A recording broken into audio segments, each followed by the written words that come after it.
Hello hi friends, అందరు ఎలా ఉన్నారు? Welcome to Tanvi kitchen blogs. ఈరోజు రెసిపీ వచ్చేసి నిమ్మకాయ పులిహోర ఎలా చేసుకోవాలో చూపిస్తున్నాను. లెమన్ రైస్ ఉంటుంది కదా, సింపుల్ అండ్ ఈజీగా ఉంటుంది. దేవునికి ప్రసాదంలా కూడా సర్వ్ చేసుకోవచ్చు. ఎప్పుడైనా బయటికి టూర్కి వెళ్తుంటే కూడా సర్వ్ చేసుకోవచ్చు.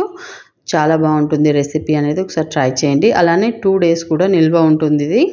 ముందుగా మనం ప్యాన్ పెట్టుకొని ఆయిల్ యాడ్ చేసుకొని ఆవాలు, జీలకర్ర, శనగపప్పు, మినపప్పు, అలానే కొన్ని పల్లీలు కూడా యాడ్ చేసుకోండి. పల్లీలు ఎంత యాడ్ చేసుకుంటే అంత బాగుంటుంది. అలానే మంచిగా ఫ్రై అవ్వాలి పప్పులు అనేది. అప్పుడే పులిహోరలో క్రిస్పీగా కరకరలాడుతూ ఉంటాయి ఈ పప్పులు అనేది. ఒకసారి ఈ పప్పులు ఫ్రై అయిన తర్వాత మనం దాంట్లోకి సన్నగా పొడవుగా చాప్ చేసుకున్న పచ్చిమిరపకాయలు కూడా 3 అయితే యాడ్ చేస్తున్నాను. దాంట్లోకి కొంచెం కరివేపాకు కూడా యాడ్ చేస్తున్నాను. పులిహోరలోకి కంపల్సరీ కరివేపాకు అనేది యాడ్ చేసుకుంటే ఫ్లేవర్స్ అనేది చాలా బాగుంటుంది. అది కూడా ఫ్రెష్ కరివేపాకు అయితే వాడండి.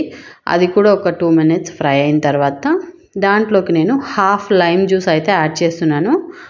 హాఫ్ నిమ్మరసం అయితే ఇలా పిండేసుకొని ఒక 1 minute కుక్ చేసుకోవాలి దాన్ని ఆయిల్లో. ఆ నిమ్మరసాన్ని అనేది కుక్ చేసుకున్న తర్వాత దాంట్లోకి మనం 1 spoon సాల్ట్ అయితే యాడ్ చేస్తున్నాను. అలానే హాఫ్ స్పూన్ షుగర్ అయితే యాడ్ చేస్తున్నాను. కొంచెం పులుపుని బ్యాలెన్స్ చేసి టేస్ట్ అనేది చాలా బాగుంటుంది. అలానే కొంచెం పసుపు కూడా యాడ్ చేస్తున్నాను. పులిహోరకి కంపల్సరీ పసుపు ఉంటేనే కలర్ అనేది వస్తుంది. అందుకోసం ఒక 2 minutes అయితే దాన్ని మొత్తం వేసుకొని కలుపుకోవాలి. దాంట్లోకి 2 cups రైస్ అనేది యాడ్ చేస్తున్నాను నేను. అప్పటికప్పుడు అన్నం అనేది వండేసుకొని యాడ్ చేసుకోండి.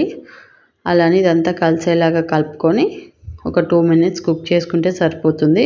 యమ్మీ పులిహోర రెడీ అయిపోతుంది. అప్పటికప్పుడు తినేదానికంటే నెక్స్ట్ డేకి చాలా బాగుంటుంది పులిహోర అనేది.